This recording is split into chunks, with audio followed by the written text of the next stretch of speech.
Hello, dear students. Welcome to Political Science online video class. This is elements of a state, a new concept of second chapter. We are already discussed about the elements of state in last class, but here main, what I already said you, four fundamental elements or elements of the states are there.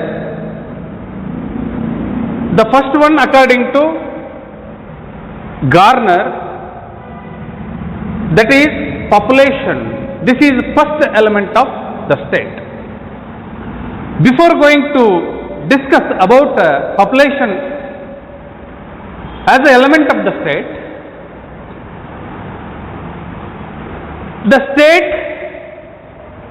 which is exist for the goodness or a happy life or a welfarement of its members or a people or a citizen,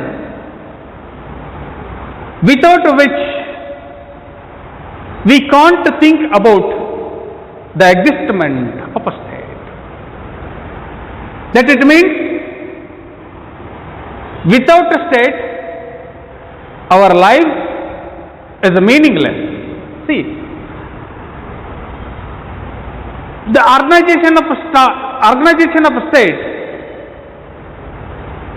it is the human being. This is the organization of human being. The population is the essential element to this state and its existence or its organization. Without a population, we can't organize a state. See, this is the most important and foremost important first element, that is population. See, the question which arises, the size of population.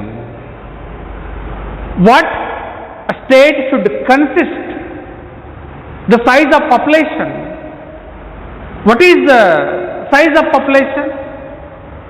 There is no universal acceptance regarding the size of population of the state. Many political thinkers were given many different suggestions. Take for example, Plato suggests 5040. This is the size of population of the state. It should be enough. This is suggestion given by Plato. But accurately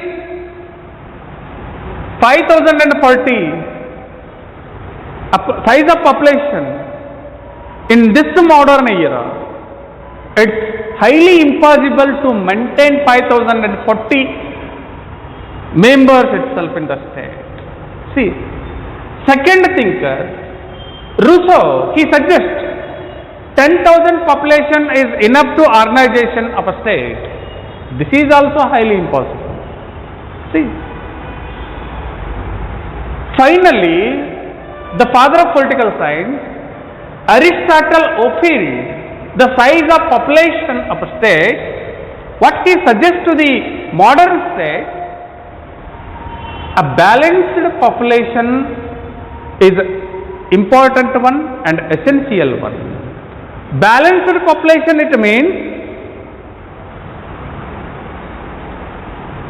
the space of a state and the size of population should be matched.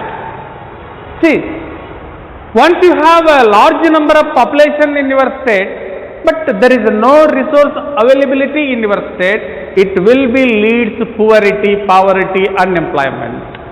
So for the reason, Aristotle suggests to the modern state, your size of population of the state should balanced one. You should consist balanced population. See, this is final advice of Aristotle to the existence of a state in a modern age. See, nowadays we have two types of countries in the world. First one, larger nations are a country. Second one, smaller nations are a country. See, how countries become larger and smaller, it depends on the size of population. See, the first country, which is China, according to your textbook, 1.45 crore population is there in China. This is the world highest, biggest populated country. This is number one country. But nowadays, China crossed 150 crore population. Second largest country in the world regarding population or size of population, India, our country. According to textbook, they mentioned in your textbook 125 crore population in India. But in 2020, we crossed 130 crore people, 130 crore population in the country. See. Third largest country, USA, United States of America. It consists 30.11 crore population. See, these are all the largest countries in the world. How the countries become the largest? And depend on the included population itself in the country, they become a largest country. Second category, smallest countries. Take for example, Vatican City, it consists only 25,000 population itself. Second one, Nauru, it consists only 9,000 population. Both are also countries, both are also nations, not a state. Nation. See, depend on the size of population of the countries, they refer which are larger countries and which are smaller countries. See, on the base of size of population, we divide smaller and larger countries and middle countries. See, the size of population is not important.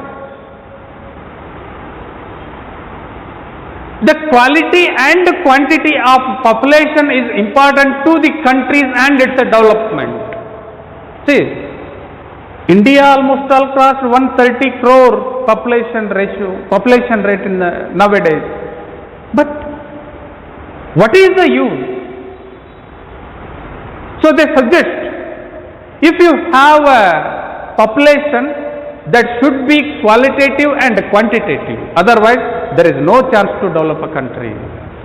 Quality and quantity of the population of the country is definitely leads country develop.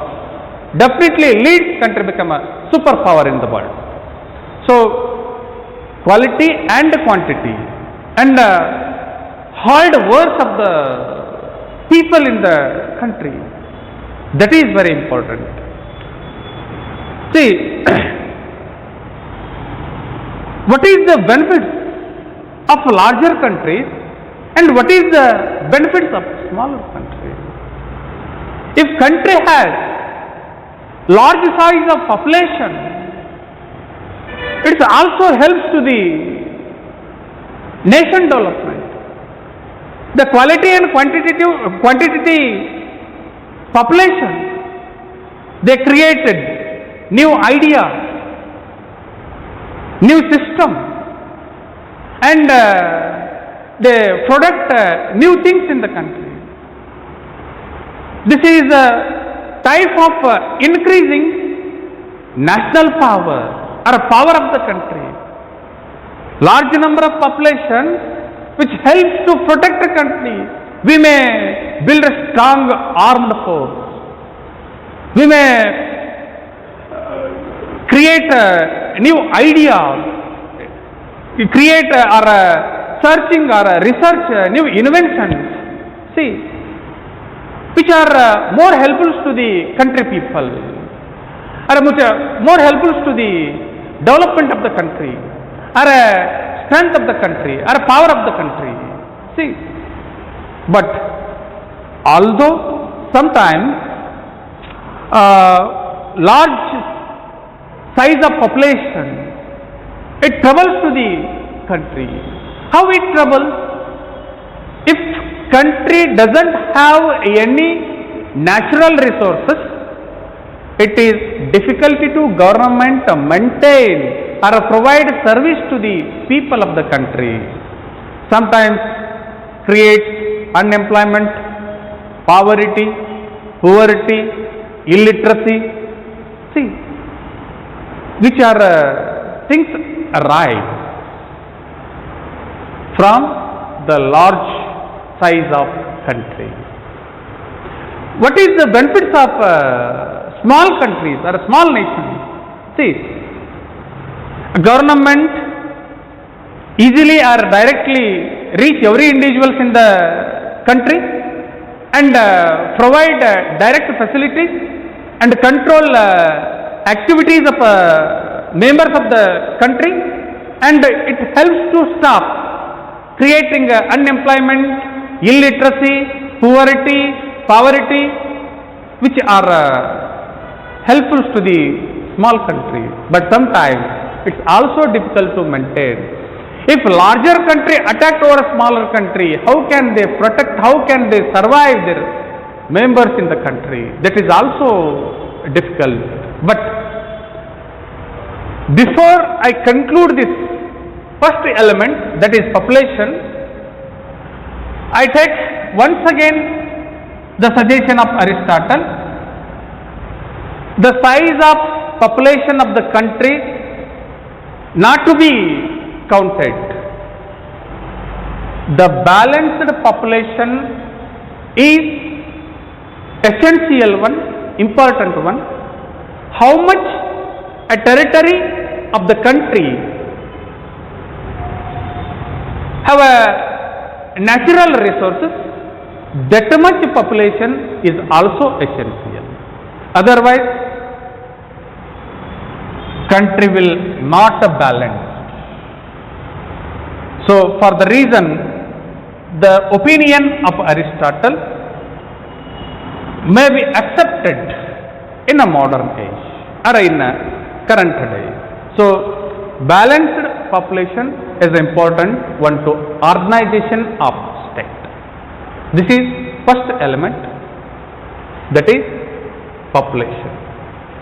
Second element, government, will see in next class. Okay, please, so keep in your mind this all explanation regarding first element of the state. Okay, thank you. ಕನ್ನಡದವರು ಎರಡನೇ ಅಧ್ಯಾಯದ ಪ್ರಮುಖ ಪರಿಕಲ್ಪನೆ ರಾಜ್ಯದ ಮೂಲಾಂಶಗಳು. ಕಳೆದ ಅವಧಿಯಲ್ಲಿ ನಾವು ನೋಡಿದ ಹಾಗೆ ಕೌಟಿಲ್ಯನ ಪ್ರಕಾರದ ರಾಜ್ಯದ ಮೂಲಾಂಶಗಳು ಮತ್ತು ಗಾರ್ನರ್ ಅವರ ಪ್ರಕಾರದ ರಾಜ್ಯದ ಮೂಲಾಂಶಗಳು, ಇವುಗಳನ್ನು ಹಿಂದಿನ ಅವಧಿಯಲ್ಲಿ ನಾವು ಸಂಕ್ಷಿಪ್ತವಾಗಿ ಇದರ ಬಗ್ಗೆ ತಿಳುವಳಿಕೆಯನ್ನು ಹೊಂದಿರುವಂಥದ್ದು. ಈ ಅವಧಿಯಲ್ಲಿ ಗಾರ್ನರ್ ಅವರ ಪ್ರಕಾರ ರಾಜ್ಯ ರಚನೆಗೆ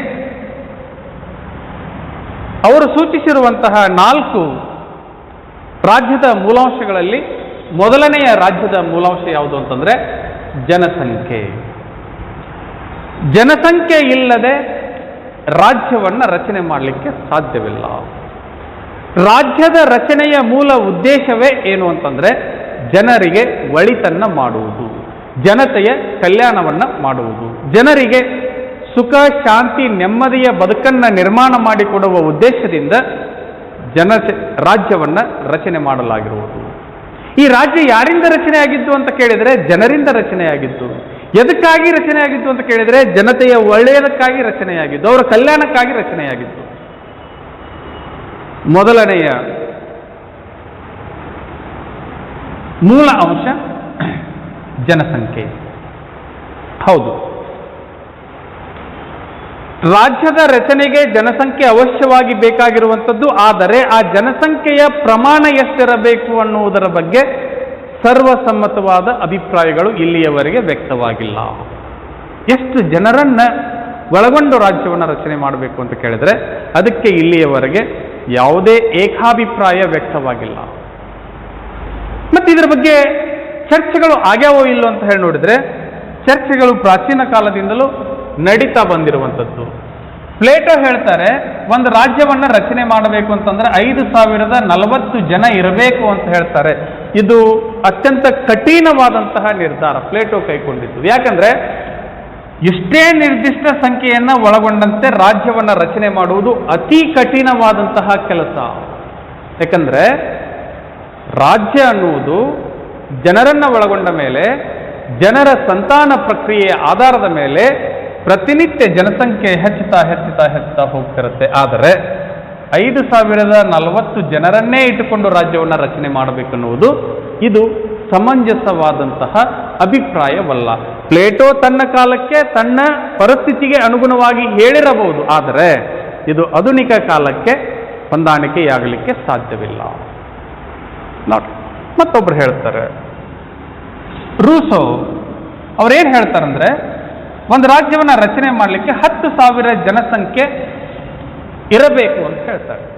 ಇದು ಸಹಿತ ಕಡಾಖಂಡಿತವಾಗಿ 10,000 ಇರಬೇಕು ಅಂತಂದ್ರೆ ಈ ಸಂಖ್ಯೆಯನ್ನು ಆಧಾರವಾಗಿಟ್ಟುಕೊಂಡು ರಾಜ್ಯಗಳನ್ನು ರಚನೆ ಮಾಡಲಿಕ್ಕೆ ಬರುವುದಿಲ್ಲ. ಅದಕ್ಕೆ ಮೂರನೆಯ ರಾಜ್ಯಶಾಸ್ತ್ರಜ್ಞರು ಯಾರು ಅಂತಂದ್ರೆ ಅರಿಸ್ಟಾಟಲ್. ಯಾಕೆ ರಾಜ್ಯಶಾಸ್ತ್ರದ ಪಿತಾಮಹ ಅಂತ ಹೇಳಿ ಕರಿಬೇಕು ಅಂತ ಅರಿಸ್ಟಾಟಲ್ನ ಪ್ರಶ್ನೆ ಬಂದಾಗ ನಾನು ಹೇಳ್ತಿದ್ದೆ, ಅವರು ಕೇವಲ ಪ್ರಾಚೀನ ಗ್ರೀಕ್ನ ರಾಜಕೀಯ ವ್ಯವಸ್ಥೆಯನ್ನು ಅಷ್ಟೇ ಅಧ್ಯಯನ ಮಾಡಲಿಲ್ಲ. ಇವತ್ತು ನಾವೆಲ್ಲರೂ 21ನೇ ಶತಮಾನದಲ್ಲಿರುವಂಥವರು. 21ನೇ ಶತಮಾನಕ್ಕೂ ಅರಿಸ್ಟಾಟಲ್ ಪ್ರಮುಖ ವ್ಯಕ್ತಿಯಾಗಿ ಕಾಣಿಸ್ತಾನೆ. ಯಾಕೆ ಪ್ರಮುಖ ವ್ಯಕ್ತಿಯಾಗಿ ಕಾಣಿಸ್ತಾನೆ ಅಂತಂದ್ರೆ, ಹೆಂಗೆ ಪ್ರಮುಖ ವ್ಯಕ್ತಿಯಾಗಿ ಕಾಣಿಸ್ತಾನೆ ಅಂದ್ರೆ ಅವನ ವಿಚಾರಧಾರೆಗಳ ಮೂಲಕ, ಚಿಂತನೆಗಳ ಮೂಲಕ ನಮಗೆ ಪ್ರಮುಖ ವ್ಯಕ್ತಿಯಾಗಿ ಕಾಣಿಸ್ತಾನೆ. ಅವನೇನು ಹೇಳ್ತಾನಂತಂದ್ರೆ, ರಾಜ್ಯವನ್ನ ರಚನೆ ಮಾಡಲಿಕ್ಕೆ ಇಷ್ಟೇ ಸಂಖ್ಯೆ ಅಂತ ಹೇಳಿ ಅರಿಸ್ಟಾಟಲ್ ಯಾವುದೇ ಸಂಖ್ಯೆಯನ್ನು ಪ್ರಕಟ ಮಾಡುವುದಿಲ್ಲ. ಬದಲಾಗಿ ಏನು ಹೇಳ್ತಾನಂತಂದ್ರೆ, ರಾಜ್ಯ ರಚನೆಯಾಗಲಿಕ್ಕೆ ಸಮತೋಲಿತ ಜನಸಂಖ್ಯೆ ಇದು ಬಹಳ ಅವಶ್ಯಕ. ಸಮತೋಲಿತ ಅಂತಂದ್ರೆ ಒಂದು ಭೂಪ್ರದೇಶದಲ್ಲಿ ರಾಜ್ಯವನ್ನ ರಚನೆ ಮಾಡಬೇಕು ಅಂತಂದ್ರೆ ಆ ಭೂಪ್ರದೇಶದಲ್ಲಿ ದೊರೆಯುವ ನೈಸರ್ಗಿಕ ಸಂಪನ್ಮೂಲಗಳು ಆ ರಾಜ್ಯದ ಜನರ ಸಂಪೂರ್ಣ ವ್ಯವಹಾರಗಳನ್ನು ನಿರ್ವಹಣೆ ಮಾಡುವಂತಿರಬೇಕು. ಅಂದರೆ ಅವರಿಗೆ ಉದ್ಯೋಗವನ್ನು ಸೃಷ್ಟಿಸುವಂತಿರಬೇಕು, ವಸತಿಯನ್ನು ಸೃಷ್ಟಿಸುವಂತಿರಬೇಕು, ಹಸಿವನ್ನು ನೀಗಿಸುವಂತಿರಬೇಕು, ಇತರೆ ಸಮಸ್ಯೆಗಳನ್ನು ಪರಿಹಾರ ಮಾಡುವಂತಹ ಸಂಪನ್ಮೂಲಗಳು ಆ ಭೂಪ್ರದೇಶದಲ್ಲಿ ಎಷ್ಟಿದೆಯೋ ಅಷ್ಟು ಜನಸಂಖ್ಯೆಯನ್ನು ಇಟ್ಟುಕೊಂಡು ರಾಜ್ಯವನ್ನು ರಚನೆ ಮಾಡಬೇಕು ಅಂತ ಹೇಳ್ತಾರೆ. ನೋಡ್ರಿ, ನಮ್ಮ ಜನರಿಗೆ ಇದು ಅರ್ಥ ಆಗಲಿಲ್ಲ. ನಮ್ಮ ಜನರು ಜನಸಂಖ್ಯೆಯನ್ನ ನಿಯಂತ್ರಣ ಮಾಡುವ ಬದಲು ಜನಸಂಖ್ಯೆಯನ್ನ ಅಭಿವೃದ್ಧಿ ಪಡಿಸ್ತಾ ಹೋದ್ರು. ಅದಕ್ಕೆ ಕೇಳಿದ್ರಂತೆ, ಮದುವೆ ಯಾಕೆ ಹಾಕಿರಿ ಅಂತಂದ್ರೆ ಮಕ್ಕಳನ್ನ ಮಾಡಕ್ರಿ ಅಂತ. ಮಕ್ಳು ಯಾಕೆ ಬೇಕ್ರಿ ಅಂತೇಳಿ ಅಂದ್ರೆ ನಮ್ದೆಲ್ಲ ಆಸ್ತಿ ನೋಡ್ಕೊಳಕ್ ಬೇಕ್ರಿ ಅಂತೇಳಿ. ಆಸ್ತಿ ಯಾಕೆ ಮಾಡಿರಿ ಅಂತಂದ್ರೆ ನಮ್ಮ ಮಕ್ಕಳಿಗೆ, ನಮ್ಮ ಮೊಮ್ಮಕ್ಕಳಿಗೆ. ಇದು ಏನಾಯ್ತು ಪರಿಸ್ಥಿತಿ ಅಂತಂದ್ರೆ, ನಾವು ಮದುವೆಯಾಗುವುದ ಮಕ್ಕಳನ್ನ ಹಡಿಯಕ್ಕಾಗಿಬಿಡುತ್ತೆ ಪರಿಸ್ಥಿತಿ. ನಮ್ಮ ಸರ್ಕಾರಗಳು ಸಹಿತ ಇದ್ರ ಬಗ್ಗೆ ಚಿಂತನೆಯನ್ನು ಮಾಡಲಿಲ್ಲ. ಕುಟುಂಬ ಕಲ್ಯಾಣ ಯೋಜನೆಗಳನ್ನು ಸರಿಯಾಗಿ ಜಾರಿಗೆ ತೆಗೆದುಕೊಂಡು ಬಂದು ಜನಸಂಖ್ಯೆಯ ನಿಯಂತ್ರಣಕ್ಕಾಗಿ ಕ್ರಮಗಳನ್ನು ಕೈಗೊಳ್ಳು. ಇಲ್ಲಿ ಈ ದೇಶದಲ್ಲಿ ಏನಾಯ್ತು ಅಂತಂದ್ರೆ, ಒಂದೊಂದು ಜಾತಿಗೆ, ಒಂದೊಂದು ಧರ್ಮಕ್ಕೆ ಏನೋ ಕಾನೂನುಗಳನ್ನು ಬದಲಾವಣೆ ಮಾಡ್ಕೊಂಡು ಬಂದರು. ಒಂದು ಧರ್ಮದವರಿಗೆ ಒಂದು ನಿಯಂತ್ರಕ ಕಾಯ್ದೆ, ಇನ್ನೊಂದು ಧರ್ಮದವರಿಗೆ ಇರಲಿಕ್ಕೆ ಸಾಧ್ಯವಿಲ್ಲ. ಇದು ಏನಾಯ್ತು ಅಂತಂದ್ರೆ, ಇಲ್ಲಿ ಯಾರು ಹೇಳುವವರಿಲ್ಲ, ಕೇಳುವವರಿಲ್ಲ. ಜನಸಂಖ್ಯೆಯ ನಿಯಂತ್ರಣ ಮಾಡಲಿಕ್ಕೆ ನಮ್ಮಿಂದ ಸಾಧ್ಯವಾಗದೇ ಇದ್ದದ್ದರ ಪರಿಣಾಮದಿಂದ ನಾವು ಎಲ್ಲರೂ ಇವತ್ತು ಹಸಿವು, ಬಡತನ, ನಿರುದ್ಯೋಗ, ದಾರಿದ್ರ್ಯತನ ಇದರೊಳಗೆ ಸಿಕ್ಕಿಕೊಂಡು ಇಡೀ ರಾಷ್ಟ್ರವೇ ನಲುಗ್ತಾ ಇರುವಂಥದ್ದು. ನೋಡ್ರಿ, ಜಗತ್ತಿನ ಅತ್ಯಂತ ಶ್ರೀಮಂತ ರಾಷ್ಟ್ರ ಯಾವುದು ಅಂತಂದ್ರೆ ಭಾರತ. ಆದರೆ ಈ ದೇಶದೊಳಗಿರುವಂತಹ ಬಡತನ ಮತ್ತೆ ಎಲ್ಲೂ ಕಾಣಲಿಕ್ಕೆ ಸಾಧ್ಯವಿಲ್ಲ. ಅದಕ್ಕೆ ಒಂದು ಬಹಳ ಚಂದ ಮಾತು ಹೇಳ್ತಾರೆ, India is shining but not Indian. India is richest country but Indians are poor. ಇವನ್ನೆಲ್ಲ ವಿಚಾರ ಮಾಡಿ ಚೈನಾದೊಳಗೆ ತೆಗೆದುಕೊಂಡು ಬಂದಿದ್ರು. ಒಂದು ದಂಪತಿಗೆ ಒಂದೇ ಮಗು, ಎರಡೇ ಮಗು ಅಂತ ಹೇಳಿ ಅವರು ಈ ಜನಸಂಖ್ಯೆ ನಿಯಂತ್ರಣವನ್ನು ಮಾಡುವುದು ಕೈಬಿಟ್ಟು ಮತ್ತೆ ಆ ಪಾಲಿಸಿಯನ್ನು ಬ್ರೇಕ್ ಮಾಡಿದರು.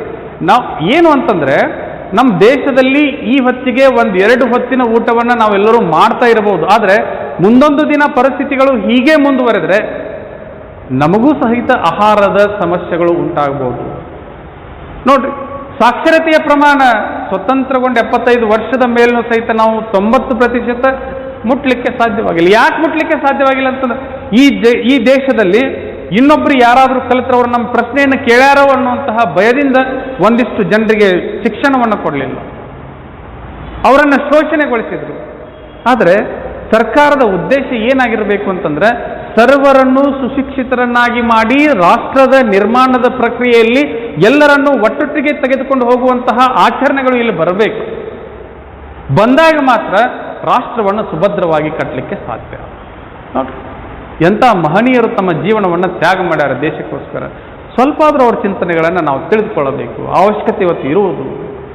ಅದಕ್ಕೆ ಅರಿಸ್ಟಾಟಲ್ನನ್ನು ನಾನು ಯಾಕೆ ಬಹಳಷ್ಟು ಗೌರವಿಸ್ತೀನಿ ಈ ವಿಷಯದಲ್ಲಿ ಅಂತಂದರೆ, ಅವ ಹೇಳ್ತಾನೆ, ಆಧುನಿಕ ಕಾಲಕ್ಕೂ ತನ್ನ ವಿಚಾರಧಾರೆಗಳು ಪ್ರಾಮುಖ್ಯತೆಯನ್ನು ಪಡೆದುಕೊಳ್ಳುವಂತಹ ಚಿಂತನೆಗಳನ್ನು ಅರಿಸ್ಟಾಟಲ್ ಹೇಳ್ತಾರೆ. ನೋಡ್ರಿ, ಈ ಜನಸಂಖ್ಯೆಯ ಆಧಾರದ ಮೇಲೆ ನಾವು ಇಂದಿನ ದೇಶಗಳನ್ನು ಅಥವಾ ರಾಷ್ಟ್ರಗಳನ್ನು 2 ಬಗೆಯಾಗಿ ವಿಂಗಡಣೆ ಮಾಡ್ತೀವಿ. ಒಂದು ದೊಡ್ಡ ಅಥವಾ ಬೃಹತ್ ದೇಶಗಳು ಅಂತ ಹೇಳಿ ಕರಿತೀವಿ, 2 ಸಣ್ಣ ದೇಶಗಳು ಅಂತ ಹೇಳಿ ಕರಿತೀವಿ. ಯಾವುದರ ಮೇಲೆ ದೊಡ್ಡ ದೇಶಗಳು ಅಂತ ಹೇಳಿ ಕರೆದ್ವಿ ಅಂತಂದ್ರೆ, ಒಂದು ಭೂ ವಿಸ್ತಾರ, ಇನ್ನೊಂದು ಜನಸಂಖ್ಯೆ. ಚೀನಾ ಜಗತ್ತಿನ ನಂಬರ್ 1 ರಾಷ್ಟ್ರ, ಮೊದಲನೆಯ ಸ್ಥಾನದಲ್ಲಿರುವಂಥದ್ದು. ಯಾವುದರ ಆಧಾರದ ಮೇಲೆ ಅಂತ ಕೇಳಿದ್ರೆ, ಅದರ ಜನಸಂಖ್ಯೆಯ ಆಧಾರದ ಮೇಲೆ. 1.45 ಕೋಟಿ ಅಂದರೆ 145 ಕೋಟಿ ಜನಸಂಖ್ಯೆಯನ್ನು ಚೀನಾ ಒಳಗೊಂಡಿರುವುದು. ಆದರೆ ಇದು ನಿಮ್ಮ ಪಠ್ಯಕ್ರಮದಲ್ಲಿ ನಮೂದನೆ ಮಾಡಿದಂತಹ ಸಂಖ್ಯೆ. ಆದರೆ ಇಂದು ಚೀನಾ 150 ಕೋಟಿ ಜನಸಂಖ್ಯೆಯನ್ನು ದಾಟಿ ಹೋಗಿರುವಂಥದ್ದು. ಭಾರತ ನಂಬರ್ 2 ಕಂಟ್ರಿ, 125 ಕೋಟಿ ಜನಸಂಖ್ಯೆಯನ್ನು ಒಳಗೊಂಡಿರುವಂತಹ ರಾಷ್ಟ್ರ. ಇದು ಪಠ್ಯಕ್ರಮದಲ್ಲಿ ಇರುವಂಥದ್ದು ಅಥವಾ ಪಠ್ಯಪುಸ್ತಕದಲ್ಲಿ ನಮೂದವಾಗಿರುವಂತಹ ಸಂಖ್ಯೆ. ಆದರೆ ಭಾರತ 130 ಕೋಟಿ ಜನಸಂಖ್ಯೆಯನ್ನು ದಾಟಿರುವಂಥದ್ದು. ಅಮೆರಿಕ 30.11 ಕೋಟಿ ಜನಸಂಖ್ಯೆಯನ್ನು ಹೊಂದಿರುವಂಥದ್ದು. ಇವು ಎಲ್ಲ ಯಾವುದರ ಆಧಾರದ ಮೇಲೆ ಬೃಹತ್ ರಾಷ್ಟ್ರಗಳು ಅಂತ ಅನಿಸ್ಕೊಂಡಿದ್ದು ಅಂತ ಕೇಳಿದ್ರೆ, ರಾಜ್ಯ ರಚನೆಯ ಮೂಲ ಆಧಾರವಾದಂತಹ 1ನೆಯ ಮೂಲಾಂಶ ಜನಸಂಖ್ಯೆಯ ಆಧಾರದ ಮೇಲೆ ಇವುಗಳು ಈ ರೀತಿಯಾಗಿ ಸ್ಥಾನವನ್ನು ಪಡೆದುಕೊಂಡು ಸಣ್ಣ ರಾಷ್ಟ್ರಗಳು ಅಂತ ಹೇಳಿ ಕರಿತೀವಿ. ಜಗತ್ತಿನ ಅತಿ ಸಣ್ಣ ರಾಷ್ಟ್ರಗಳು ಯಾವ ಅಂತ ಹೇಳಿ ಕೇಳಿದ್ರೆ, ವ್ಯಾಟಿಕನ್ ಸಿಟಿ 25,000 ಜನಸಂಖ್ಯೆಯನ್ನು ಮಾತ್ರ ಒಳಗೊಂಡಿರುವುದು, ಅದಕ್ಕೆ ಸಣ್ಣ ರಾಷ್ಟ್ರ ಅಂತ ಹೇಳಿ ಕರೀತಾರೆ. ನೌರು ಕೇವಲ 9,000 ಜನಸಂಖ್ಯೆಯನ್ನು ಒಳಗೊಂಡಿದ್ದು. ಇವು ಜಗತ್ತಿನ ಅತಿ ಸಣ್ಣ ರಾಷ್ಟ್ರಗಳು ಅಂತ ಹೇಳಿ ಕರೀತಾರೆ. ಈ ರಾಷ್ಟ್ರಗಳು ಸಂಖ್ಯೆಯ ಆಧಾರಿತವಾಗಿ ದೊಡ್ಡ ಮತ್ತು ಸಣ್ಣ ಅಥವಾ ಬೃಹತ್ ಅಥವಾ ಚಿಕ್ಕ ರಾಷ್ಟ್ರಗಳು ಅಂತ ಹೇಳಿ ನಾವು ಇವುಗಳನ್ನು ಪರಿಗಣಿಸುತ್ತೇವೆ, ವಿಂಗಡಣೆ ಮಾಡ್ತೀವಿ. ಆದರೆ ರಾಷ್ಟ್ರಗಳ ಜನಸಂಖ್ಯೆ ಹೆಚ್ಚಿದೆಯೋ ಕಡಿಮೆದೆಯೋ ಅದು ಮುಖ್ಯವಾಗುವುದಿಲ್ಲ. ಆ ರಾಷ್ಟ್ರದ ಜನರ ಬಹುಮುಖ್ಯವಾದಂತಹ ಲಕ್ಷಣ ಏನಾಗಿರಬೇಕು ಅಂತಂದ್ರೆ, ಕಾರ್ಯಕ್ಷಮತೆಯ ಗುಣವನ್ನು ಹೊಂದಿರುವ ಯಾವುದೇ ರಾಷ್ಟ್ರದ ಜನಸಂಖ್ಯೆ ಇರಲಿ, ಅದು ನಿಶ್ಚಿತವಾಗಿ ದೇಶವನ್ನು ಅಭಿವೃದ್ಧಿಗೊಳಿಸುತ್ತೆ. ಕಠಿಣ ಪರಿಶ್ರಮಿಗಳನ್ನು ಒಳಗೊಂಡಂತಹ ರಾಷ್ಟ್ರ ಯಾವುದಿರುತ್ತೋ ಅದು ನಿಶ್ಚಿತವಾಗಿ ಜಗತ್ತಿನಲ್ಲಿ ಮೊದಲ ಸ್ಥಾನಕ್ಕೆ ಏರುತ್ತೆ.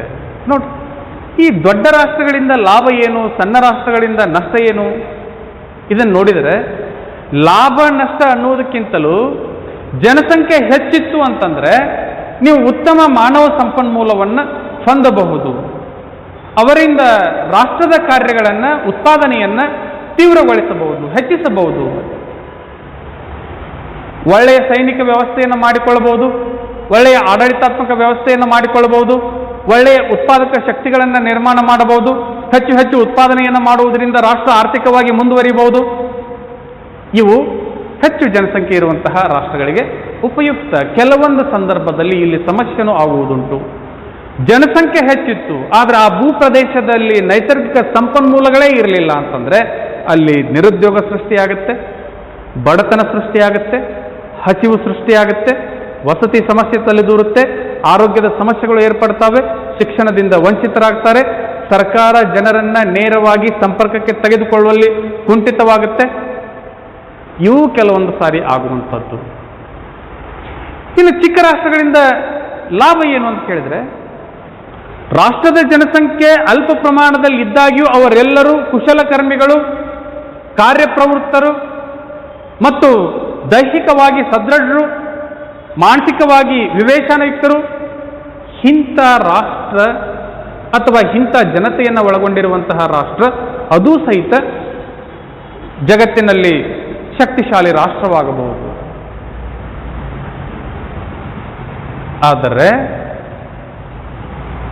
ಸಣ್ಣ ರಾಷ್ಟ್ರಗಳ ಮತ್ತೊಂದು ಪ್ರಯೋಜನ ಏನು ಅಂತಂದ್ರೆ, ಸರ್ಕಾರ ಜನರನ್ನ ನೇರವಾಗಿ ಶೀಘ್ರದಲ್ಲಿ ಸಂಪರ್ಕಿಸಬಹುದು, ತನ್ನ ಸೇವೆಯನ್ನು ಶೀಘ್ರವಾಗಿ ಮುಟ್ಟಿಸಬಹುದು, ಅವರ ಎಲ್ಲ ವೈಯಕ್ತಿಕ ಸಮಸ್ಯೆಗಳಿಗೆ ಪರಿಹಾರವನ್ನು ಶೀಘ್ರವಾಗಿ ಕೊಡಬಹುದು. ಜನರ ಮತ್ತು ಸರ್ಕಾರದ ನಡುವೆ ಅಂತರ ಕಡಿಮೆಯಾಗಿ ಜನ ನೇರವಾಗಿ ಸರ್ಕಾರವನ್ನು ಮಾತನಾಡಿಸಬಹುದು, ತಮ್ಮ ಸೇವೆಯನ್ನು ಪಡೆದುಕೊಳ್ಳಬಹುದು. ಸರ್ಕಾರವೂ ಸಹಿತ ಅವರಿಗೆ ನೇರವಾಗಿ ಸೇವೆಯನ್ನು ಸಲ್ಲಿಸಬಹುದು.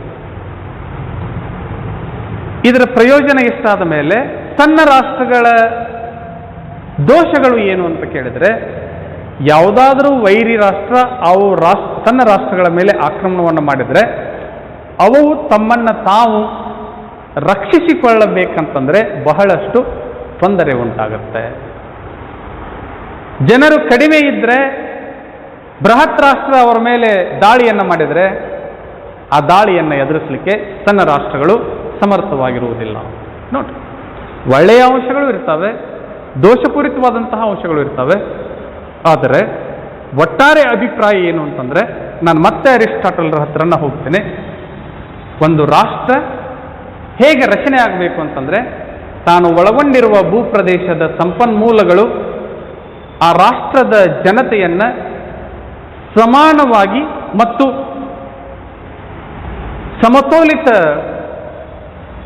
ಸಮತೋಲಿತವಾಗಿ ನೋಡಿಕೊಳ್ಳುವಂತಹ ಸಂಪನ್ಮೂಲಗಳನ್ನು ಒಳಗೊಂಡಿದ್ರೆ ಆ ರಾಷ್ಟ್ರ ಉತ್ತಮವಾಗಿ ನಿರ್ಮಾಣವಾಗಲಿಕ್ಕೆ ಸಾಧ್ಯ. ಇಷ್ಟು ರಾಜ್ಯ ರಚನೆಯ ಮೊದಲನೆಯ ಮೂಲ ಅಂಶ ಜನಸಂಖ್ಯೆ.